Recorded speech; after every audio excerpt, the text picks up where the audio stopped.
अस्सलाम वालेकुम। आज हम सूरह अल-अराफ की बात करेंगे।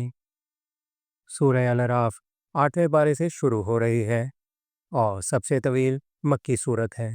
ये कुरान मजीद की 7वीं सूरत है। इसमें 24 रुकू और 206 आयात हैं।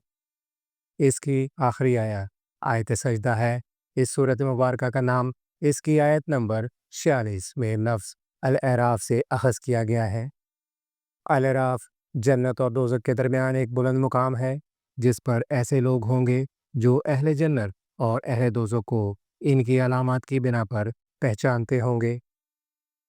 हज़रत मोहम्मद सल्लल्लाहु अलैहि वसल्लम बाज़ औक़ात अपनी नमाज़ों में सूरत की तिलावत फरमाते थे। हज़रत आयशा रज़ी अल्लाह ताला अन्हा से रवायत है कि आप सल्लल्लाहु अलैहि वसल्लम ने मगरिब की नमाज में सूरतुल अल-अराफ पढ़ी तो उसे 2 रकातों में बाँट दिया। सूरतुल अल-अराफ के असल मुखातिब मुशरिकीन मक्का हैं।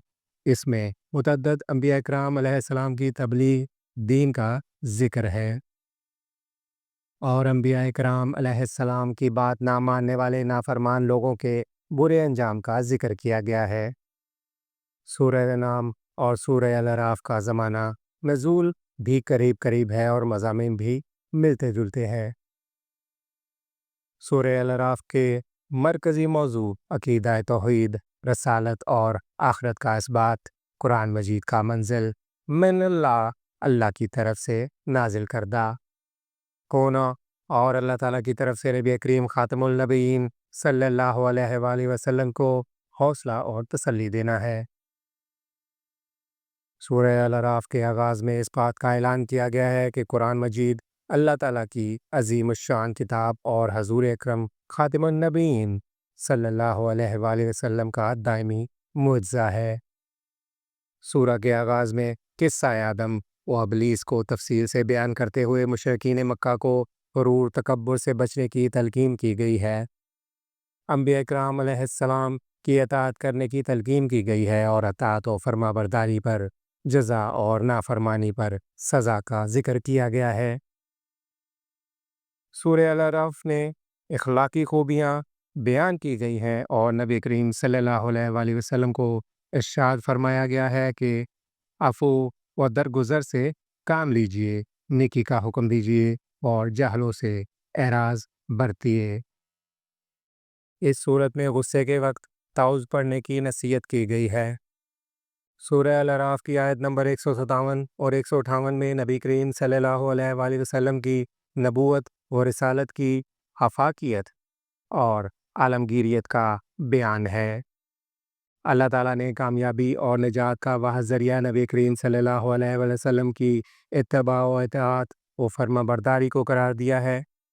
नबी करीम सल्लल्लाहु अलैहि वसल्लम की सफ़ात का ज़िक्र करते हुए इरशाद फरमाया गया है कि आप भलाई का हुक्म देते हैं, बुराइयों से मना फरमाते हैं, पाकीज़ा चीज़ें हलाल और नापाक चीज़ें हराम करार देते हैं, मोमिनीन पर से बोझ उतारते हैं। लोगों पर लाजिम है कि वो नबी करीम सल्लल्लाहु अलैहि वसल्लम पर ईमान लाएं, इनकी ताज़ीम करें और आप सल्लल्लाहु अलैहि वसल्लम पर जो नूर उतरा है इसकी पैरवी करें।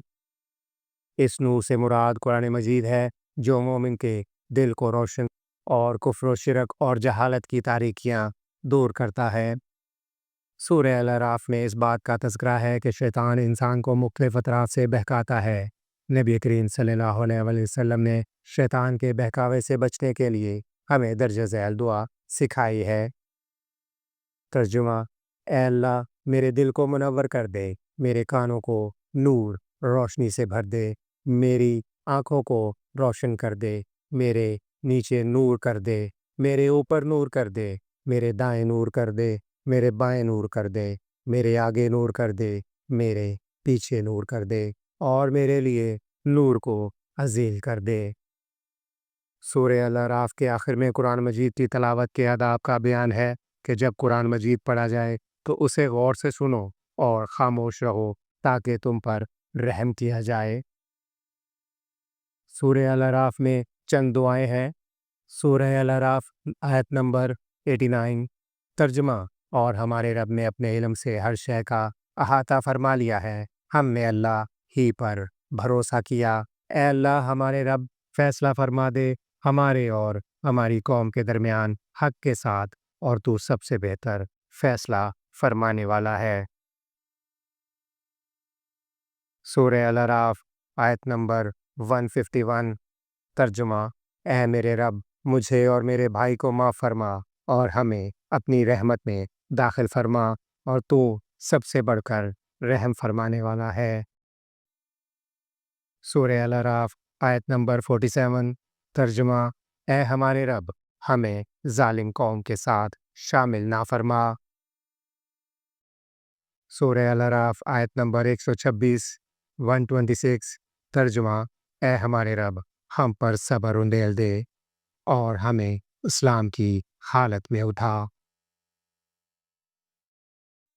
آج تک کے لیے اتنا ہی، بہت شکریہ۔